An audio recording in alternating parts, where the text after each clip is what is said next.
Right మరో breaking news చూస్తున్నాం. తెలంగాణ ఉద్యోగులను విడుదల చేస్తూ ఆంధ్రప్రదేశ్ ప్రభుత్వం కీలక నిర్ణయం తీసుకుంది. రెండు రాష్ట్రాల విభజన సమయంలో తెలంగాణకు చెందిన కొంతమంది ఉద్యోగులను ఆంధ్రప్రదేశ్కు కేటాయించారు. దీంతో తెలంగాణ ఉద్యోగులను విడుదల చేయాలని రాష్ట్ర ప్రభుత్వం ఎప్పటి నుంచో కోరుతూనే ఉంది. అయితే ఈ విషయంలో తెలంగాణ ప్రభుత్వం విజ్ఞప్తి మేరకు తాజాగా ఏపీ కూటమి ప్రభుత్వం నిర్ణయం తీసుకుంది. తెలంగాణకు చెందిన 122 మంది నాన్ గెజిటెడ్ ఉద్యోగులను రిలీవ్ చేస్తూ నిర్ణయం తీసుకుంది. కానీ ముందుగా వేర్వేరు విభాగాల్లో ఉన్న ఈ ఉద్యోగుల నుండి బదిలీ కోసం అంగీకారం తీసుకోవాలని ఆంధ్రప్రదేశ్ ప్రభుత్వం సూచించింది.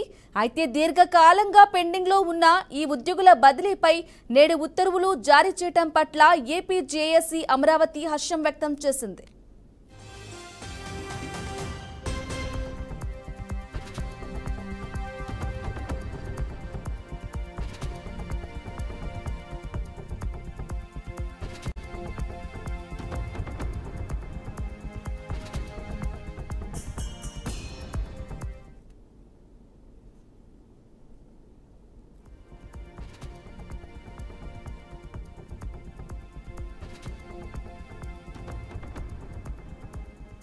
ఇక ఇదే అంశమై మరింత సమాచారం అందించడానికి మా మేనేజింగ్ ఎడిటర్ చిదంబర్ రెడ్డి అందిస్తారు. చిదంబర్ రెడ్డి, చెప్పండి. తెలంగాణ ఉద్యోగులను ఏపీకి రిలీవ్ చేస్తూ ఏపీ ప్రభుత్వం ఉత్తర్వులు జారీ చేసింది. దీనికి సంబంధించిన అప్డేట్స్ ఇవ్వండి.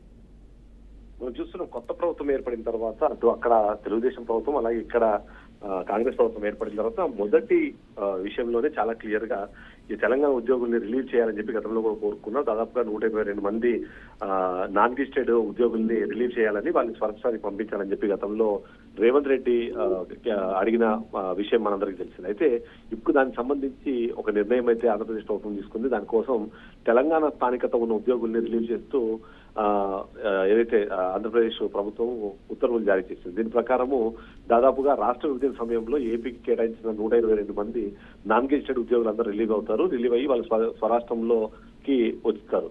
దీని ద్వారా ఆ 120 మందికి న్యాయం జరగడంతో పాటు మరికొంతమంది ఏదైతే ఇదే సందర్భంలో మరికొంతమంది కూడా, ఎందుకంటే తెలంగాణ నుంచి ఏపీకి రిలీవ్ అవ్వాల్సిన విషయాలు కూడా ఉన్నాయి కాబట్టి వాటిని కూడా కంపల్సరీ ఇక్కడ పరిగణలోకి తీసుకుంటారు. వాళ్ళకు కూడా రిలీవ్ చేసే అవకాశం ఉన్నట్టుగానే మనకు కనిపిస్తుంది.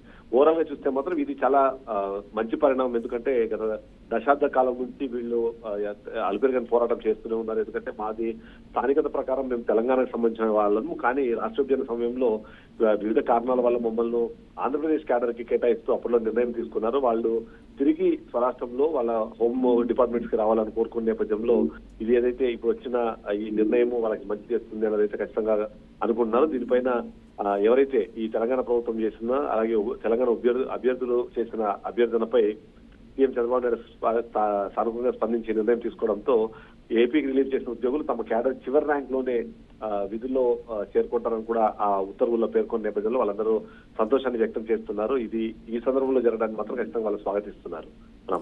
అలాగే చెప్పండి, నాన్ గెజిటెడ్ ఉద్యోగులను రిలీవ్ చేసేటప్పుడు వారి అంగీకారం కూడా తీసుకోవాలని చెప్తున్నారు. దీన్ని ఎలా చూసుకోవచ్చు అంటారు? అంటే ఖచ్చితంగా, ఎందుకంటే ఎవరైతే మనం మొదటి నుంచి చెప్తున్నట్టుగా ఏంటంటే ఒక రిలీవ్ చేసేటప్పుడు వాళ్ళు ఖచ్చితంగా అప్లై చేసుకోవాలి. అప్లై చేసుకున్న తర్వాత వాళ్ళని రిలీవ్ చేస్తారు కాబట్టి అప్లై చేసుకోవడం ఇట్సెల్ఫ్ ఫీజ్ లైక్ వల్ల వాళ్ళని తీసుకున్నట్టే. కాబట్టి 122 మంది కూడా చాలా కాలం నుంచి మేము రిలీవ్ అవుతామని కోరుతున్న నేపథ్యంలో ఈ జీవో ప్రకారం వాళ్ళు వెంటనే అక్కడ నుంచి రిలీవ్ అవ్వచ్చు. అంతేకాకుండా ఇక్కడ చాలా కీలకమైన పాయింట్, కంపల్సరీ వాళ్ళు ఏదైతే వాళ్ళ చివరి ర్యాంక్ ఏదైతే ఉంది, ఇప్పుడు కేడర్ ఏ ర్యాంక్ లో అయితే వాళ్ళు అక్కడ నుంచి రిలీవ్ అవుతారో అదే ర్యాంక్ లోని ఇక్కడ ఉత్తర్వు, అంటే ఇక్కడ వాళ్ళు అదే ర్యాంక్ లో జాయిన్ అవుతారని ఏదైతే ఉత్తర్వుల్లో ఉందో అది మాకు ఖచ్చితంగా వాళ్ళకి స్వాగతించాల్సిన విషయం కాబట్టి దాన్ని ఖచ్చితంగా వాళ్ళు ఆహ్వానిస్తారు. అంతేకాకుండా ఎప్పటి నుంచో దీని మీద డిస్కషన్ జరుగుతుంది కాబట్టి ఈ నిర్ణయం వెలువడిన తర్వాత వాళ్ళు ఖచ్చితంగా సంతోషంగా అక్కడ నుంచి రిలీవ్ అవుతారు, తెలంగాణలో జాయిన్ అవుతారు అని అయితే మనకు తెలుస్తుంది. Right Chidambar Reddy, thank you for the updates.